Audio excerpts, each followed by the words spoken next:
Brigitta is going to be OP going into Season 4. Now, that's basically the consensus that's been running around the community, and to be honest with you, I do kind of agree with it. I think that the buffs and quality of life changes Brigitta got in Season 3 and some other patches before were doing a great job of bringing her into a pretty good spot, and a lot of people from high elo and middle elo were also talking about the fact that Brigitta was kind of a sleeper pick. Like, people sometimes don't expect the Brigitta, and if you know how to play her properly and not like she's a mini Reinhardt, you can actually get a lot of value on her. So let's talk about the Brigitta situation as well as the Season 4 patch notes. I know I'm a little late on this. I'm sorry, I've been a little bit busy working on a lot of guides. So going into Season 4, there's going to be a lot of content from this channel. So let's first talk about the Season 4 patch notes, and then we'll talk about other things as well. Reinhardt got an armor health reduction from 300 to 250, base health increase from 175 to 200. Now, the developer comment says Ryan has been overperforming after recent increases to his offensive capabilities. So the changes, they're adjusting his overall power. So, you know, he feels a little bit like you can fight back against him. I'm going to be 100% honest with you guys. I don't think Reinhardt was that overpowered. He's a very honest character. There's a lot of characters that can deal with him. Like, if you play smart, you can deal with Reinhardt. If you know how to kite, how to hold high ground against a bad Rein, how to just jump on a bad Reinhardt that's almost always out of position and away from his team. So personally, for the Reinhardt situation, I don't like. It's okay. Like, these changes are not going to murder Rein. He'll still be good. And the reason he's been overperforming is that, you know, in low elo, people just don't understand how to deal with Big Shield Man, you know, or they want the Big Shield Man on their team. So again, I hope Blizzard realizes that just because a character is popular doesn't necessarily mean the character is overpowered, because I don't think Reinhardt is overpowered. If anything, I'm kind of surprised, spoiler alert, that Wrecking Ball is not in these patch notes. I think Wrecking Ball is going to be insane. But some characters in this list that kind of soft counter him have been dealt with, and Wrecking Ball and Widowmaker, it's a bit of a topic going on about them in the background. Anyways, we got Sigma. Now, this one is extremely awkward. I think everybody from every elo, from Bronze, Silver, all the way up to GM and Top 500, nobody saw Sigma as a character that needed a nerf. Everybody, like, fundamentally agreed since the game came out, Overwatch 2, 5v5, Sigma was the most balanced tank that they ever had, and now they've kind of reduced the impact damage of Accretion, the Rock, from 60 to 40, so 80 damage total with the explosion, and the knockdown duration has gone up from 0.8 to 1.1. Now, they think that because it did so much damage, it was basically guaranteeing a kill against 200 HP targets, so this is to slightly reduce that damage and allow more stuns, so there's more opportunities for Sigma to follow up with his, you know, the orbs that he has in his hand, rather than relying on the Rock to get the kill. I think this is I don't think this change was needed. I don't think it's going to murder Sigma. I think Sigma will still be good. He's just a solid tank all-rounder. He's not at the top. He's not the bottom. He's just like the middle tank. He's perfect. And I really hope that they don't mess with Sigma too much, because he's honestly perfect. Like, he's one of the characters they never ever have to worry about. I'm going to come down to Sombra next. Her EMP can now disable Blizzard. Sometimes I wish it did disable Blizzard, because honestly, sometimes they do some weird things outside of the game and then within the game. Anyway, she can disable Maze Blizzard, which is a little bit weird. Like, I don't think any Sombra player sits there like, okay, if they use Blizzard, I'm gonna counter Blizzard with my EMP. All right, so the next change is for Cassidy. The base HP has been reduced from 225 to 200. Magnetic Grenade's damage has gone down from 131 to 120. The thing I find over here is, why was the damage 131? That is such a specific number. I feel like there was a breakpoint that they wanted to deal with.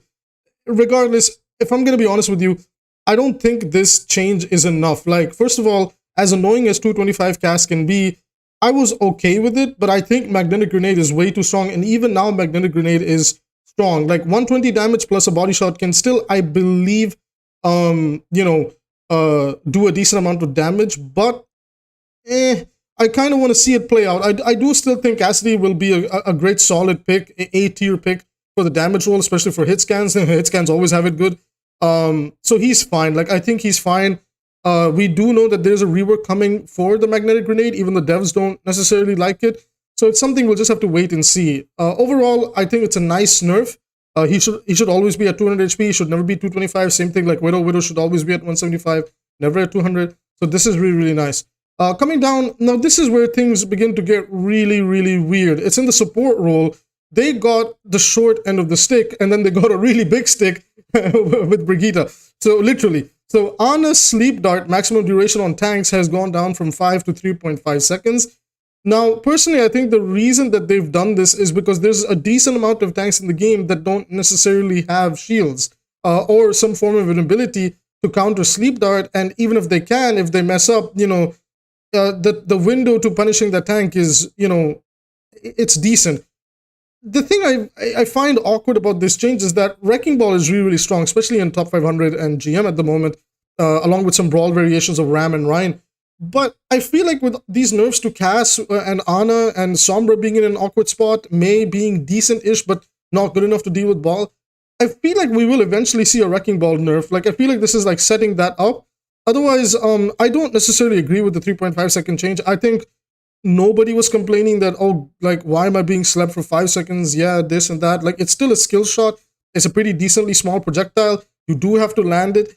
I don't know. I just think, like, Ana players are going to have a hard time against dive characters that don't get punished. Like, if you're playing Ana, you're a little bit separated from your team, you sleep a Winston, and your team doesn't make it back in less than 3.5 seconds, you're going to have a hard time. So I kind of feel like Ana's playstyle is just shifting more and more to playing close with her team and less of, like, this sniper hybrid-ish character that can kind of, like, sometimes take a bit of a backline approach and sometimes a little bit in the middle, Regardless, I don't agree with the Ana change, but I feel like we'll adjust to it.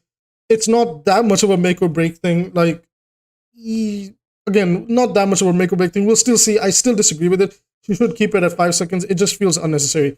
Mercy and Brigitta are the talk of the town. Mercy's basically been reverted, but she's kept her new passive, where I believe she takes 25% less damage for every person that the Valkyrie is attached to, like the healing beam or the damage boost beam is attached to. And in that case, sorry, it has to be the healing beam. My apologies. And they've reverted the way everything worked, like the 50% increased healing. Not the 50% increased healing. If the target is less than 50% HP, they will get increased healing. That is gone. That was really, really overpowered. But to be honest with you guys, like, it seems like they don't know what they want to do with Mercy. In the developer comment, they said a lot of things, but it kind of, to a certain extent, it feels like they contradict themselves. And while on paper it does look like they reverted Mercy back to the way she used to be, there are some changes in Guardian Angel that are a direct nerf, and nobody's talking about it except obviously some popular Mercy content creators. So to make it easier for you guys, first I'll read out the changes and I'll explain why a nerf is in here. So healing per second increased from 45 to 55. Healing is no longer increased for allies under half HP. Guardian Angel, the cooldown has been reduced from 2.5 to 1.5 seconds. Jump and crouch cancel ability state duration increased from 1.0 to 1.5 seconds. The jump and crouch cancel active ability state can no longer be manually interrupted to begin the cooldown early. Now, what this means basically is that if you use Guardian Angel normally, it will be on a 1.5 second cooldown. However, if you use the super jump or any Mercy tech that involves the jump and crouch keys, you will actually have the 3 second cooldown. I don't understand why Blizzard hates skill expression. Like, okay, the Mercy understood how to use her tech, how to dodge, and that's pretty much all she has going for her. We're gonna punish her one way or the other for it. And then, like, when you look at the Brigitte changes, it just like the mindset when it comes to these balance changes, it feels so inconsistent. Personally, I'm happy for Mercy players that they got, like, their old kit back, but I'm not happy because this extremely awkward, like, oh, we'll give her the 3 second cooldown if they use super jump because we want to punish them and allow for counterplay. Like, again, I really don't remember if there was anybody complaining about Mercy players. Like, yes, it did get annoying sometimes. I'm not denying that. But I think this is one of those things where it's like, I think Blizzard is overthinking it. It's not necessary. We can move on from it. Okay, Brigitta, the talk of the town. Yeah, so one last thing on the Mercy thing, though, before we go back to Brig. It is a buff, but it's a net nerf. Like, honestly, it's a net nerf, not even a buff, sorry. Like, yes, she got her old healing back, so she'll be good at, like, taking care of tanks now and all this type of stuff, and she'll be building Valkyrie a little bit faster than before, I believe. But I still think they should remove this weird 3 second cooldown on Guardian Angel if you use the tech. Like, just let them have it for 1.5 seconds. Honestly, Mercy is fine as she is, and she's a really strong character in Overwatch 2, and a lot of the power comes more from damage boost and res, and I think Blizzard should look at that and nothing else. Moving on to Brigitta, though, Brigitta now gains 100 restorable armor, health pool for the duration of rally, and she will no longer build temporary HP like her allies. So instead, she will build the armor, I believe. It now upgrades her barrier shield, increasing both in size and health. I'm sure you guys have seen this. If not, it's on the screen now. The barrier health has been increased from 300 to 750, and during rally, Shield Bash will now impact multiple enemies and stun them. And then, oh my god, like the more you read this, the more nightmarish it gets. The bonus movement speed has gone from 30 to 15%. That's fine, it's not really a big deal. If you're smart with your positioning, this doesn't really mean anything. You will still get to where you want to get to and, do what you want to do. Now, the reason this is scary is because it genuinely kind of feels like we are going back away from the fundamentals that made Overwatch 2 good and going back to what made the fundamentals of Overwatch 1 bad. We're kind of just lobbying abilities and changing things to facilitate bad players. Like, if there was one consensus that was understood, was that Brigitta in season 3 was actually a sleeper pick. Like, they found a good spot for Brig and people liked her there. Like, we were okay with it. So it was kind of like, did we really need to change Brig? Was this really needed? So when we kind of circle back over here, now we're seeing these like really scary changes. This is pretty much the closest we've ever been to launch Brig, but now launch Brig is on an ultimate, and she can she can hit multiple people with her stuns. She alone becomes a tank. I think Alec Dawson was on a live stream and he said that, well, we've heard some player complaints about, if I don't have a tank, what do I do? And it's like, well, it's fine because now you become the tank. But I'm going to be honest with you, who the hell uses Rally to become the tank and take over the game for their team? You use Rally as an engagement tool or as a defensive tool in some circumstances, either to encourage a disengage or to draw out a fight, or you use Rally to engage in a fight, play aggressive with your team, and hopefully win the team fight. There's multiple uses for Rally. I'm just using like some examples on top of my head. And again, I feel like it comes back to this point that I feel like a lot of people, bigger content creators, have expressed, that it just feels like Blizzard may be a little bit disconnected sometimes when it comes to what they want to do. There's a consensus going around right now that support has been the most baby role going into Overwatch 2. Like, DPS have gotten nerf after nerf after nerf after nerf. Like, look at the state of some of the characters. Sojourn's just kind of disappeared. Genji's like honestly in the worst spot he's ever been, and with Brigitta, and oh, that's right, Moira got a massive buff in this, where in Coalescence she can actually use her Fade, and she actually got her lingering healing increase from 2 to 3 seconds, and the Coalescence movement speed has gone down from 50 to 40%. So now it gives Moira, in their words, more playmaking ability. But honestly, in my opinion, it's not about playmaking ability. It reduces counter playability. How are you supposed to counter these characters? Like, when there's an opening that you want to go and punish them for, you're removing that. Essentially, you're making the easier characters easier to play and the harder characters hard to play. Sojourn was oppressive, yes, but she did need that player to have good aim to be able to get value. Now, Sojourn got her rightful nerfs. Genji was a little bit out of control, but in the words of the developers, it was because of the fact that they had a DPS passive that was enabling him. Now, they've removed the DPS passive, and Genji's become a C to D tier pick, which is honestly sad that these high skill heroes are just being relegated, and this is mostly in the DPS role.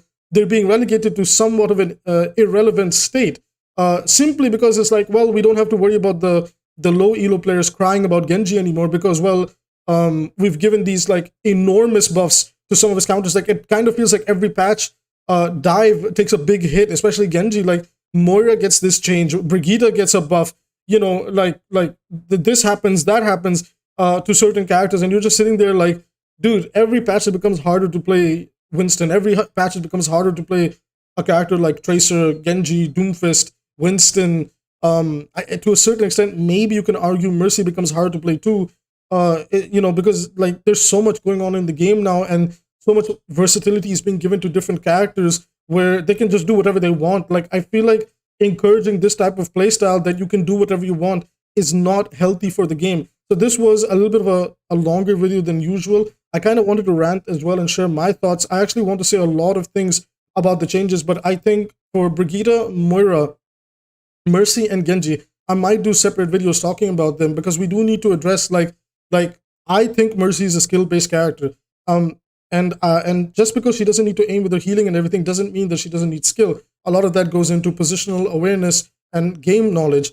And trust me when I say this, a lot of Mercy players don't have that. A lot of Mercy players still think that Mercy is some phenomenal heal bot in their low gold elo games, that if they get healed enough, they will win their games better. Like, yes, you need healing, there's no denying that, but Mercy's strength is in her damage boost. And that's why, in my personal opinion, sometimes a lot of Mercy players in low elo get stuck because they don't understand how to utilize that damage boost, how to utilize some of her tech, and how to control their movement. So if you do understand how to do these things, you get rewarded for it. Same thing for, let's say, somebody in DPS when they're playing characters like Genji, Tracer. If they understand how to time their engagements, how to discipline their cooldowns, they'll be rewarded for it. But again, we, to a certain extent, like let's look at Genji, Tracer, and Mercy. They find these artificial ways to make these, some, like, you know, genuinely speaking, difficult characters to play even more difficult. Like the Mercy players, like they rely a lot on their super jumps to stay alive, right? Because, you know, a lot of these new players that have come to Overwatch 2, they're not good at peeling.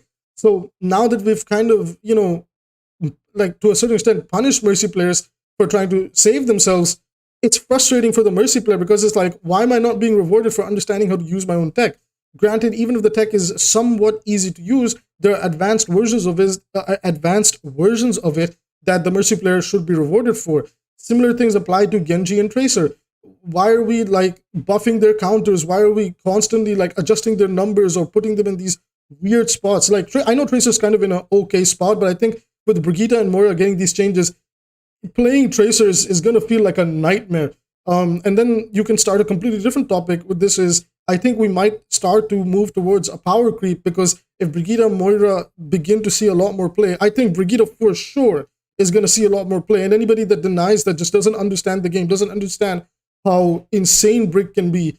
If anybody that's stuck around since year 3 of Overwatch when Brig came out and what she did to the game, and she's literally the reason for 2v2v2, like the role queue, and then to another extent, she's even the again, this is slightly debatable, but she was really good in double shield with Zen. Like her and Zen became a fortress in the back, or Sen Sigma became a fortress at the front. So, you know, I'm just saying, there's literally a YouTube video with 1 million plus views called Brigitta, the character that killed Overwatch. I really hope the new team knows what they're doing and they know how to deal with Brigitta just in case she gets out of control. But I'm tired of this narrative that the easier characters become easier, the harder characters become harder every single patch. Except Widowmaker. Nerf Widowmaker, she's broken. We need to seriously readjust the way she's playing the game, because she's actually kind of unhealthy. And it's just like, it's not fair. And, you know, really great idea, Blizzard, to nerf Genji and Sombra and then proceed to nerf Dives one way or the other. And then, like, Widowmaker is really strong, and you're sitting there like, well, we don't know how to balance Widow. Let me give you a hint. Buff Genji. I know Sombra can be problematic, but honestly, just buff Genji. He's like a decent Genji player can deal with a decent Widowmaker, and vice versa. Yes, Widow can still be strong, but seriously, man, Widowmaker is going to be scary. I feel like we're going into a poke meta, and poke metas can be really frustrating to play. I think the game should always kind of be in the state where you can play dive or brawl. Going into a poke-based meta, though, it remains to be seen how it's going to play out. But these are just my thoughts at the moment at like 5:19, 5:20 p.m. at the moment. And I want to hear your guys' thoughts, which you can tell me down in the comments below. If you agree with something I said, disagree with something I said, feel free. I have an open mind. I'm willing to hear out what everybody has to say. And if you enjoy this type of content, you want to see more Overwatch content regarding reviews on the patch notes, skins, and all sorts of guys that I've got coming up. I've been working on a lot of things for Season 4. Hit the subscribe button to stay up to date with the channel. Excuse me, I'm in a bit of a rush. But with that being said, I will see you guys in the next video.